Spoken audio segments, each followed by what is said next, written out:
So continuing on, meetings, there, letter D. The commission meets once a month, and it's posted. If you go to the PLA, indiana.gov.biz.com, something, who cares, you can find the Real Estate Commission, and they post all their meetings. So they meet once a month, or if 7 of them, call them special meeting. Why 7? It's called a majority. We call it a quorum. They define quorum as being a majority in the state. In the Congress, it's 2/3. Here, it's a majority. So 7 is a majority of the 12. Now, get this. Of the 7 that show up for this meeting, a majority of them, which is how many? 4, can bind the commission to a decision. So theoretically, all it takes is 4 of the 12 people to really run the state. If 7 of them show up, they'll have a meeting. Of those 7, a majority of them, 4, make a decision. It's binding. The commission may take an action without a meeting if there has been prior written consent and they promise to vote on it when it comes up. So in other words, what happens is, because they only meet once a month, you guys will be getting your license more than once a month. Typically what happens is Deanna sends out an email saying, hey, we've got 23 applications, and would you vote for them?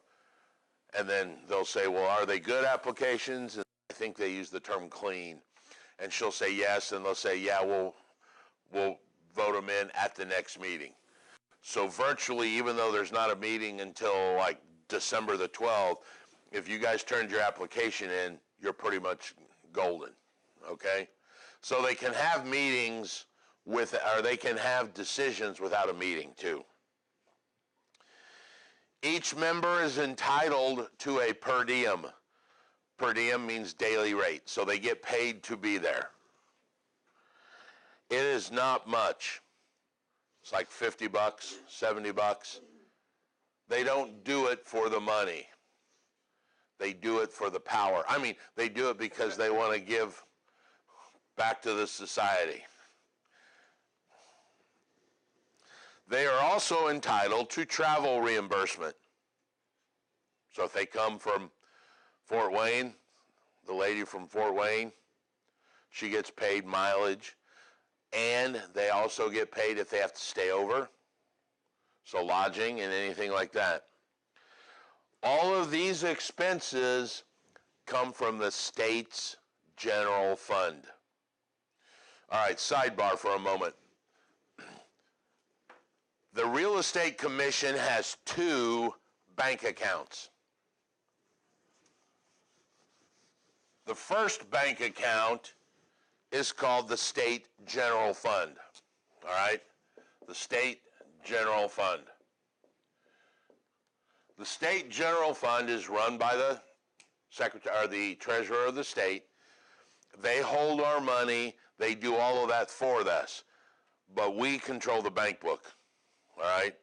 So we have money that we put into the State General Fund. There's money taken out to cover the expenses. The second bank account we have is this thing called the Real Estate Recovery Fund, which we will get to in depth later, which deals with agents that have stolen earnest money from clients. Yes, I hate to say it, but it has happened. All right? So we have 2 bank books. Think of the State General Fund as anything that we do that involves one of us. We get reimbursed. We pay into the fund our license fees. When you buy your license, that goes into the State General Fund as income.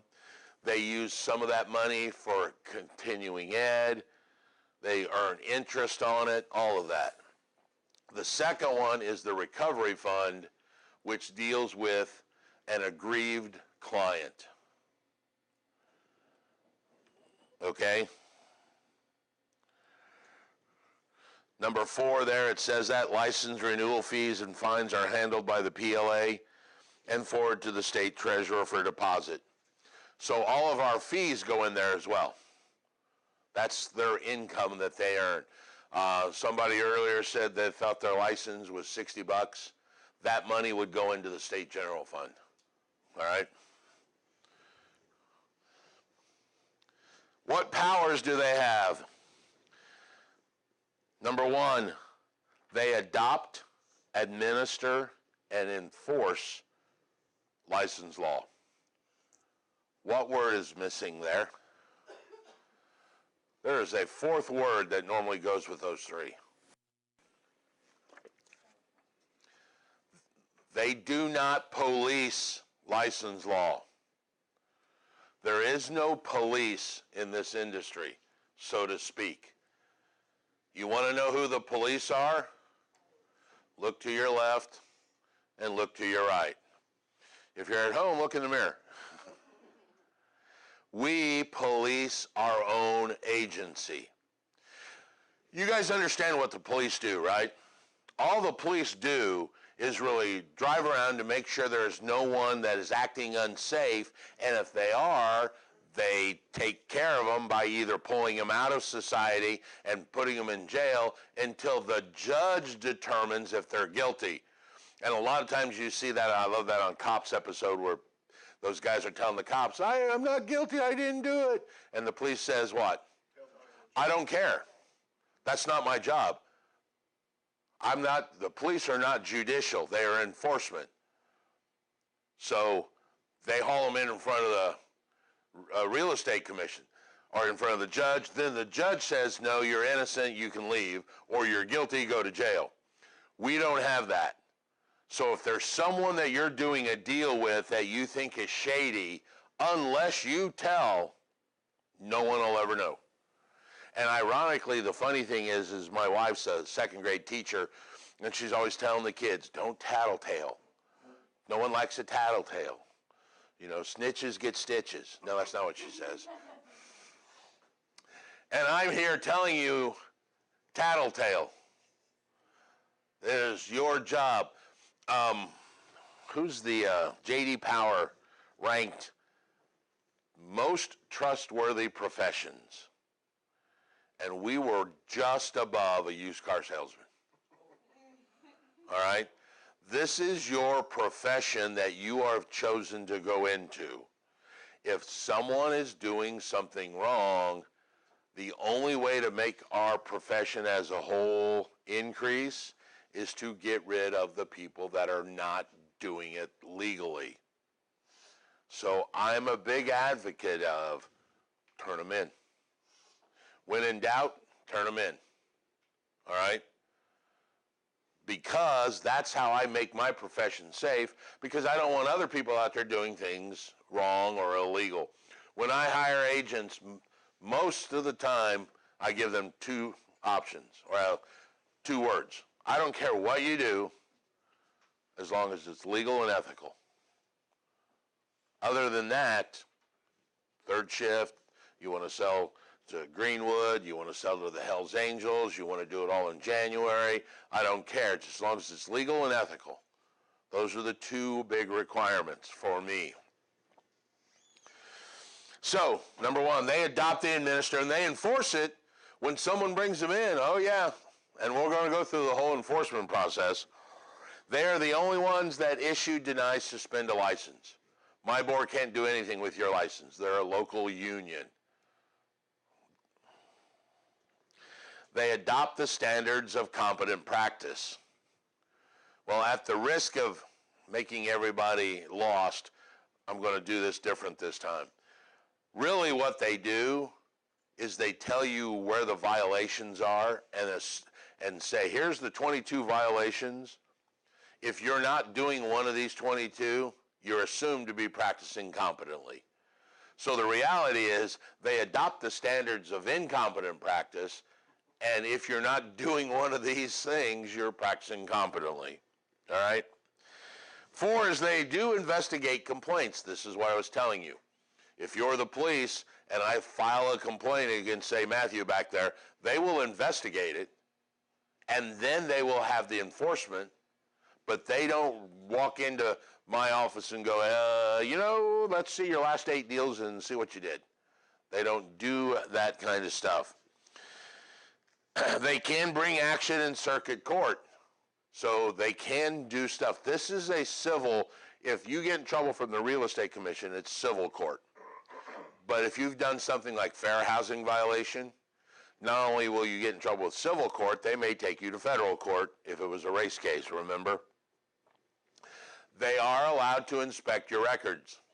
So if they come in here to investigate you, it is highly potential that they're going to go, okay, while we're here, let's look at some other stuff, okay?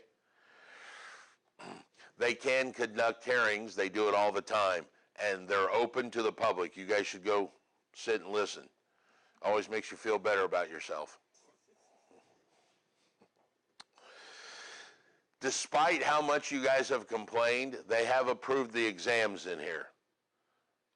When I had to get to school approved, we had to submit the exams. So the exams are approved, and they approve all the continuing education. They approve the school, all of that. Now, I'm not saying they passed it. I'm just saying they approved it.